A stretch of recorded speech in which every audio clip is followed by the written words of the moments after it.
प्रणाम आचार्य जी। जी। आचार्य जी, आप मेरा मेरा जो प्रश्न है, आज का जो केंद्रीय हमारी चर्चा का विषय रहा, जिम्मेदारी, अपनी जिम्मेदारी खुद लेना। तो मेरा उसी से है। मैं जीवन में ज्यादातर क्षेत्रों में अपनी जिम्मेदारी, मुझे जैसा लगता है, अपनी सीमित बुद्धि से मैंने अपनी जिम्मेदारी खुद ही ली है। जैसे एग्जाम्पल के लिए बताऊं तो मैंने आज से 5 साल पहले एक गौशाला खोली थी। उस समय मेरी सीमित बुद्धि में यह आता था कि जो गाय जो बचेंगी वो गौशाला खोलने से बचेंगी। फिर मैंने आपका वीडियो देखे और मैं वीगन बना, और मेरे मन में एक और विचार आया कि गौशालाएं खोलना समाधान नहीं है अगर गाय को बचाना है। और फिर मुझे ये लगा कि गाय को ही क्यों बचाना है, जब बचाना है तो गाय भैंस सभी जानवरों की हालत बुरी है। तो फिर मैंने वीगन कंपनी खोलने की भी सोची और मैं उस पर काम कर रहा हूँ अभी। उसके बाद मैंने लाइब्रेरी भी खोली, ये अपनी ये जिम्मेदारी समझते हुए कि जो मेरे क्षेत्र के लोग हैं, मैं उत्तराखंड का रहने वाला हूँ। और जैसे उत्तराखंड देवभूमि है, पर वहाँ के लोग मांसाहार बहुत ज्यादा करते हैं, देवभूमि के होने वाले होकर भी। तो मैंने एक लाइब्रेरी खोली जिसमें ज्यादातर आपकी किताबें हैं, जैसे मांसाहार से संबंधित और क्लाइमेट चेंज से संबंधित। पर कभी कभी ना मुझे ऐसा लगता है, जब मैं बारीकी से उनका अवलोकन करता हूँ तो मैं ये देखता हूँ कि कहीं मैं अपने अहंकार को पोषण तो नहीं दे रहा इसके माध्यम से। कि कहीं ऐसा तो नहीं कि सूक्ष्म रूप से ये चल रहा हो कि मैं कर रहा हूँ, मैंने देखो ये कर दिया, कोई नहीं कर पाया तो मैं कर पाया। तो मेरा प्रश्न ये है कि कहीं हम, जब हम अपनी जिम्मेदारी खुद लेते हैं, उस समय ये कैसे जांचे कि हम अपने अहंकार को पोषण तो नहीं दे रहे। क्रमशः होता है। ग्रेजुअली, कदम दर कदम, उत्तर उत्तर। तो अभी आप जो कर रहे हैं उसमें निस्संदेह स्वार्थ होगा, अहंकार होगा। हम्म? कौन सी किसको पूर्ण मुक्ति की दशा हो गई है कि वो कहे कि मैं पूरी तरह निस्वार्थ और निरहंकार हो गया?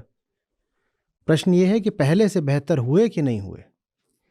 प्रश्न ये है कि अन्य जो चुनाव, जैसा आपने कहा सीमित बुद्धि, अन्य जो चुनाव सीमित बुद्धि को समझ में आ रहे थे, उनसे बेहतर चुनाव करा कि नहीं करा। ठीक है, तो अपनी ईमानदारी से अपनी सीमाओं के भीतर जो उच्चतम समझ में आता है वो करो, और अपनी सीमाओं को साथ ही साथ हमेशा चुनौती देते रहो। लेकिन सीमाएं तो तब भी रहेंगी, आपकी भी हैं, मेरी भी हैं, सबकी हैं। ये दावा करना कि असीम हो गए और जो एकदम उच्चतम हो सकता है, जो पूर्ण रूपेण परम है, हम अब उसी में समाहित हो गए हैं, ये दावा करना बड़बोलापन होगा ना। बिल्कुल, हमें पता है हम जो कर रहे हैं उससे बेहतर कुछ कर सकते हैं, पर अभी इतना ही समझ में आ रहा है भाई। और जो अभी कर रहे हैं पूरी निष्ठा से कर रहे हैं, पूरी निष्ठा से करने के कारण अब आगे कुछ और बेहतर समझ में आएगा, उसको करेंगे।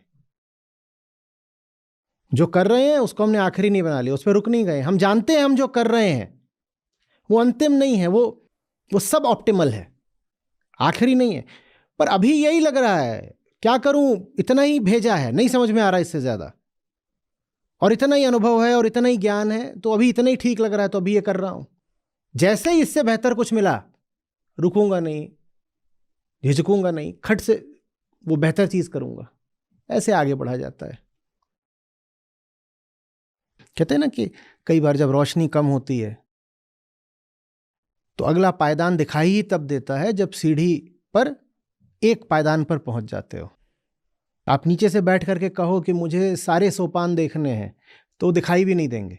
जैसे थोड़ा आगे बढ़ोगे तो अगला कदम पता चलेगा, थोड़ा और आगे बढ़ोगे तो अगला कदम बढ़ा, तो आगे बढ़ते बढ़ते अगले कदम का ज्ञान होता जाता है, फिर आदमी आगे बढ़ता जाता है। गलती ये नहीं करनी है कि जहां हो वहीं रुक गए। न गलती ये करनी है कि दिख रहा है कि ऊपर जाया जा सकता है, पर ऊपर जाने की जगह दाएं बाएं या नीचे जा रहे हो।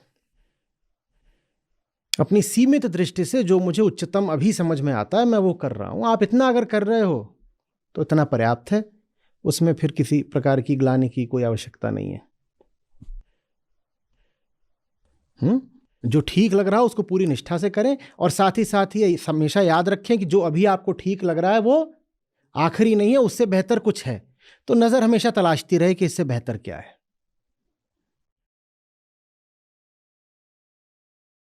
जी, इसी से संबंधित थोड़ा सा एक क्वेश्चन और था, मैं पूछना भूल गया कि जब भी मैं कभी परेशान होता हूँ या मुझे कुछ ऐसे काम हो जाते हैं जिनसे मुझे ग्लानि हो, या मुझे लगता है कि ठीक नहीं है, तो मेरे पता नहीं क्या होता है कि मेरे अंदर ना दान देने की प्रवृत्ति जो है, चैरिटी करने की प्रवृत्ति बहुत ज्यादा तेज हो जाती है। पता नहीं क्यों, मैं अपने दुख को कम करने के लिए, मुझे जहां लगता है कि कोई दुख में है, तो मैं जितने मेरी क्षमता है मैं उससे ज्यादा देने लगता हूँ। दान मुझे अपना करना ये नेचर अच्छी बात समझ भी में हो है। सकती है और अपनी जिम्मेदारी से बचने का सस्ता रास्ता भी हो सकता है। जी। हो सकता है आप अपनी क्षमता के अनुसार बड़ा दान कर रहे हो, तो आपको लगेगा कि मैंने तो इतिश्री कर ली अपने कर्तव्यों की, लेकिन हो सकता है किसी बहुत बड़े कर्तव्य से बचने का बहाना बन गया हो दान, ये भी हो सकता है। तो जो भी करें उसमें सतर्क रहें कि कहीं कोई छुपा हुआ स्वार्थ तो नहीं है, कहीं बाहर को 1 रुपया दे के भीतर का 2 रुपया बचा तो नहीं रहा हूं, तो उस पर थोड़ा नजर रखें। दान तभी श्रेष्ठ है जब निस्वार्थ हो। आगे जब हम अभी बढ़ेंगे गीता में तो श्री कृष्ण दान के भी हमें प्रकार समझाएंगे।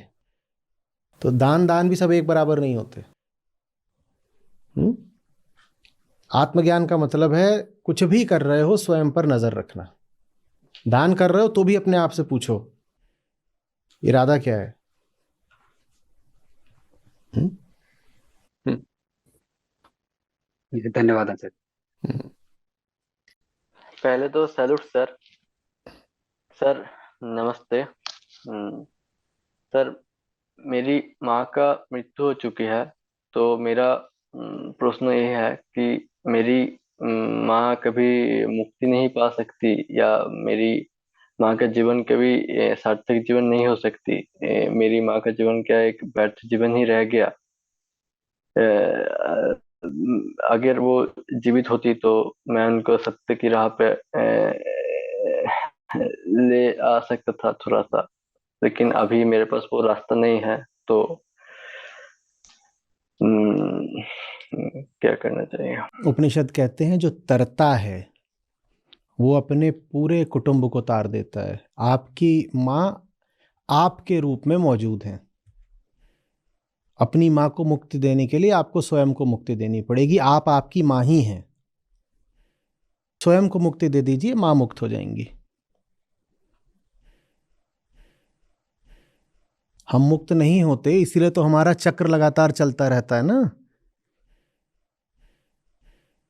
तो चक्र में आगे भी जो लोग हैं, जितनी कड़ियां हैं इस श्रृंखला की हमसे आगे की, वो समझिए कि हमारा ही तो रूप है, हमारी ही अभिव्यक्ति है। मुझसे आगे गया, मुझसे आगे गया, मुझसे आगे गया, वो सब मैं ही हूं जो मुझसे आगे गया। और सबसे पीछे कौन बैठी है इसमें? अहम वृत्ति। वो मुक्त होना चाहती है, इसीलिए उसने अनंत कड़ियां बाहर को फेंक रखी हैं।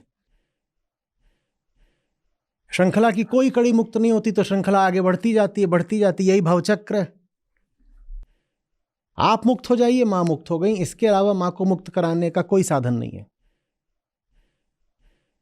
आप जो जो कदम अपनी मुक्ति के लिए उठा रहे हैं, निश्चिंत रहिए, उससे मां को मुक्ति मिल रही है। और मां को ही नहीं, मां के माताजी पिताजी उनको भी, और अन्य सब पुरखों को, आप सबको मुक्त कर दोगे। आप मुक्त हो जाओ, और अब कोई और तरीका नहीं है।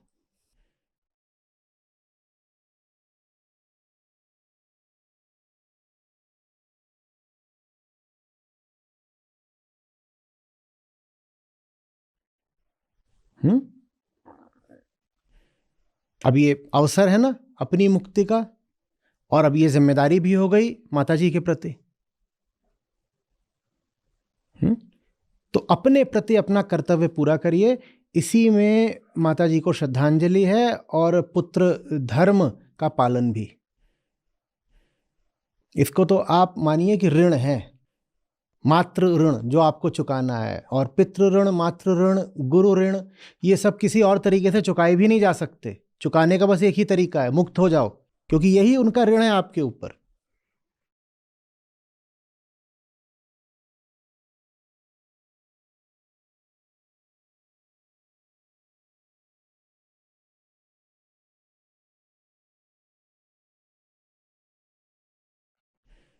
तो गीता साधन है। आप जितना एक एक श्लोक में अपने आप को गहराई देते जा रहे हो, उतना ही आप अपनी मां की मुक्ति में सहायक होते जा रहे हो। ये रही मां। आपके चेहरे में आपकी माता जी का चेहरा है ना? हाँ, तो मां यही है और कहीं नहीं है मां।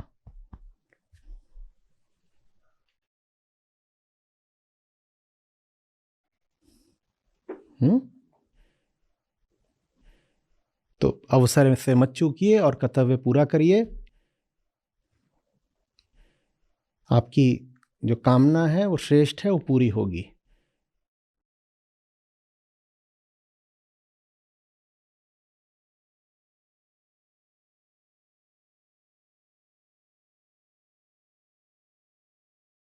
जी सर, धन्यवाद सर।